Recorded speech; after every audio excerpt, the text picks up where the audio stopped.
Can hear the demons call when they do what they do, and now I feel like taking off. So yun mga basta sa lahat ng mga nagtatanong magkano nga bang ito motorcycle, ito ay nagkakahalaga ng 75,400 kapag kinuha nyo ng cash. At syempre available din po sila sa installment, ilalagay ko dyan sa screen nyo para at least meron tayong reference kapag kumuha tayo ng tulugan. So sa tingin nyo, sulit nga ba ang presyo niya ngayon 2026? Comment na naman yan, at para sa lahat ng mga nakagamit na ng ganitong motorcycle, baka pwede nyo i-share dyan sa comment section. Ano nga ba yung mga naging experience nyo sa motorcycle na ito? Ayos na ayos yan.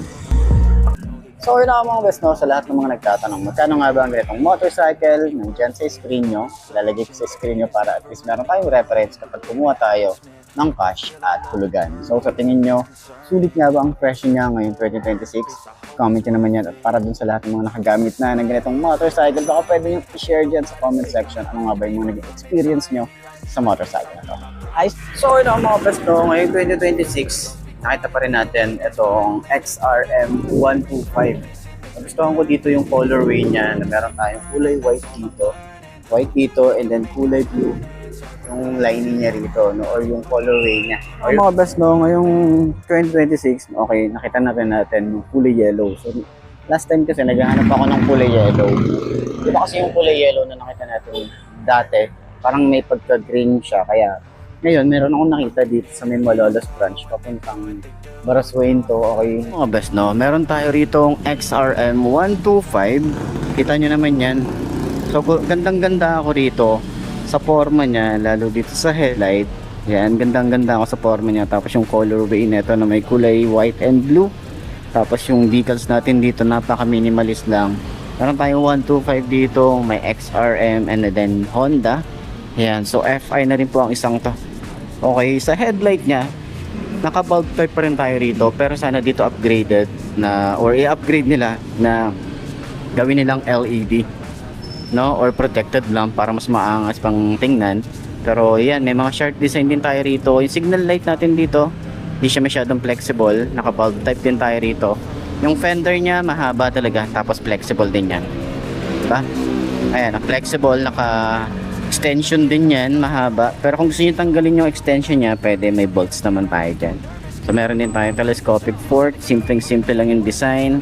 Naka spoke wheels tayo rito, Japan Technology. Yung kanyang tires, MVP, yung kanyang ano, no, yung brand niya. Tapos ang size naman dito ay 2.5 by 17. Naka dual sport na rin tayo rito na tires, pero kung gusto nyo mas maganda pang tires, pwede nyo palitan yan. Kagandahan din dito, meron tayong disc brake, naka single pot caliper, Nissin yung kanyang brand. Ayan yung itsura niya, diba? So dito rin sa side may mga sharp design din tayo rito. Okay, kita nyo yan. Tapos dito sa ilalim meron tayong parang skid plate, pero ito ano to, plastic. Okay, kaya ingat tayo sa pag magte-trail tayo, mabubuwal.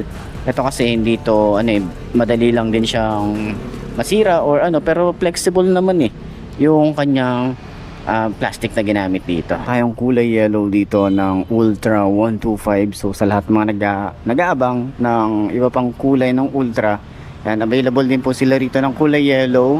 Okay, pakita ko din sa inyo yung iba pang kulay yellow na ito, kasi meron talaga ako ditong, ito kasi yellow na yellow yung itsura niya. Okay, ikutan muna natin to. Yan, kulay yellow dito, may kulay black dito na decal. Okay, may black din decal dito, may 125 yellow hanggang orange naman to. Tapos may ultra, may sports dito sa gilid. Okay, pero yung iba nilang ultra, pakita ko na lang din sa inyo. Ito kasi meron silang kulay yellow dito. Okay, ayan, kulay yellow and black yung headlight. Tapos yellow yun nandito. Ayan, so may kulay blue din, kulay red. Ayan. Okay, tapos iba pang unit nila. Okay, pakita ko na lang din sa inyo. May breeze, may pang tricycle, may rush dun. May rush pa din doon. Okay, tapos may Fashion 125 Fi, Sparkle, and then mga pang tricycle.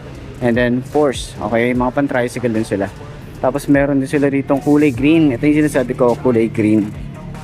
Ayan, may kulay green din sila rito. Neon color. Tapos EV1. Okay, so yun yung sinasabi ko na lahat to is nakakulay yellow. Okay, so yung headlight is naka LED signal light, naka-LED, mapormang headlight. Okay yung pinaka-front niya, maganda yung itsura. So may kamukha to sa Honda eh. So comment nyo naman yan. Parang CRF yata siya. Ayan. So madali lang din siyang kalikutin kasi nga wala tayong masyadong tinatanggal na mga fairings dito. Okay, so may nakalagay dito PGM FI fuel injection. Meron din tayong kickstart dito. Foot pegs natin, hindi siya napiplit. Combination din ng rubber and metal. Rear brake pedal, smooth lang din. Pero napakababaw lang niya, oh. Babaw lang nung ating tapakan, no? Hindi siya ganun kalalim. And yung ating makina may naka-engrave or may naka-emboss. Ayun din, may naka-engrave na Honda. And dito naman sa ating foot pegs para sa angkas, maliit lang din naman siya. Combination din ng rubber and metal. Maganda yung alloy na ginamit dito. Okay?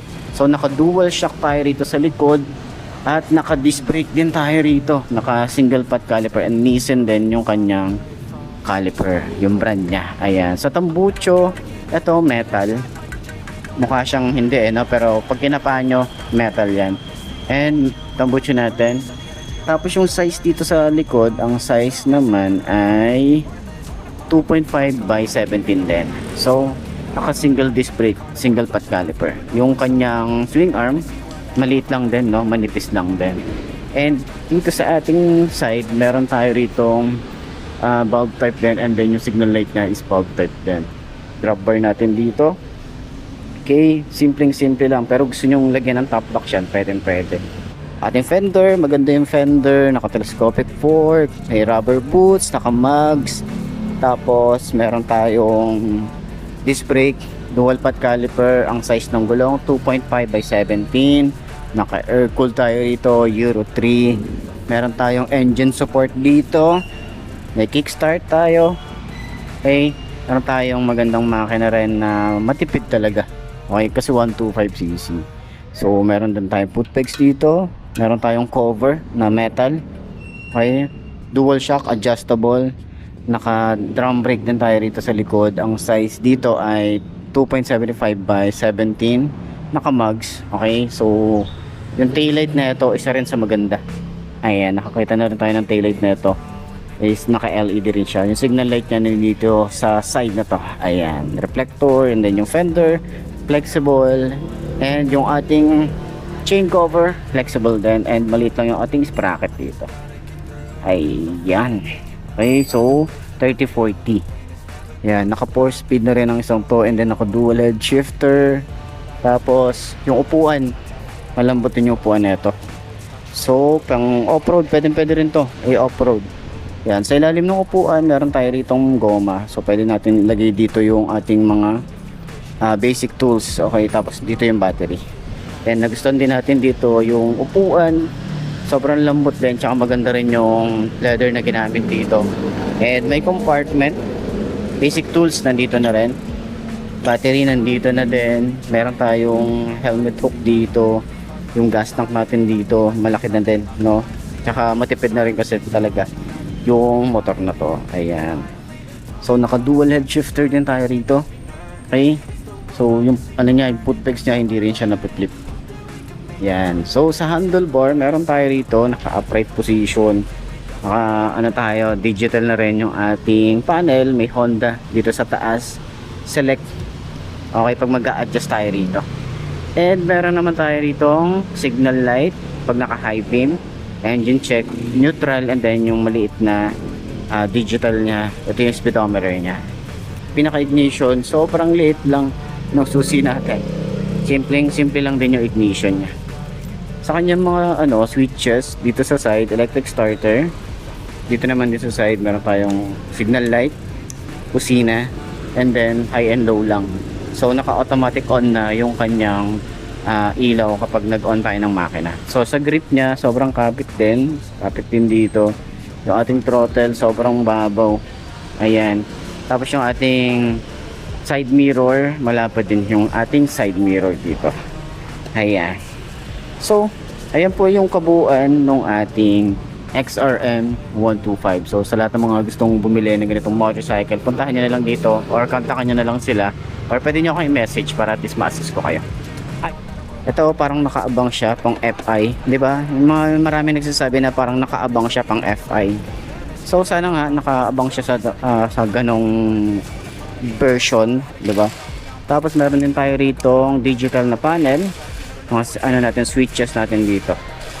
Ayan, naka-upright position din. So sana dito mag-upgrade sila, lagay sila rito ng hazard switch, okay, tsaka passing light. Wala rin kasi yun eh. Ito electric starter lang dito, yung grip makapit. Throttle medyo malalim, front brake is smooth naman. Wala rin silang nilabas na declutch na ito. Okay, so dito high and low, park light, ay hindi, headlight and off lang din pala to. Signal light, busina, and then choke. Ayan. Okay. So yan yung kabuuan ng ating Ultra 125 Sports na kulay yellow. Okay, at least nakita na rin natin yung yellow version ng Ultra. So yun lamang po, at sana nakatulong tong video na to sa lahat ng mga naghahanap ng update para dito sa may Rusi Ultra 125. Sana magkaroon ng FI na to. Rusi baka naman, di ba? Sigaw nyo, sana magkaroon ng Ultra FI. Sana, di ba? So yun lamang. Sana nakatulong tong video na to. Ayos na. When they do what they do, and now I feel like taking off, find a place with a view. The pain is never gonna stop if it's controlling you. I know that time can heal it all. I just gotta get through. I just gotta get through. I just gotta get through. Cause I feel like taking off, find a place with a view. The pain is never gonna stop if it's controlling you. I know that time can heal it all. I just gotta get through. I just gotta get through. Gotta get through this, life is a nuisance, tie up some loose ends. I try to be human, find a solution, my evolution. A place like this, it didn't exist, we made it like this. So you can go pick the bad or the good, got a glass half wish. I know, it's easier to hide than just to lay low. Not everyone in life has got a halo. I'm standing in the red inside a payphone. Just wanna break, no, I'm not gonna give in. Take a last shot, Michael J. Win. No, I'm not a robot, I'm in my own skin. Never get lost when thoughts pull you in. I miss the old you, we died with a purpose. All the energy around me felt nervous, scared I would pop out fast to the surface. Had to cut it off before you made me worthless. Torn apart, I've been torn and scarred. I had a given art, but now I'm thinking smart. I'm keeping up my guard, I'm hiding every card. A royal flush of love, you never know what's hard. With a back to the mat, gonna see where I'm at. I'ma fight like I'm mad, I'ma be something that they can never be me. Nice try, but they'll see I achieve everything while they stay salty.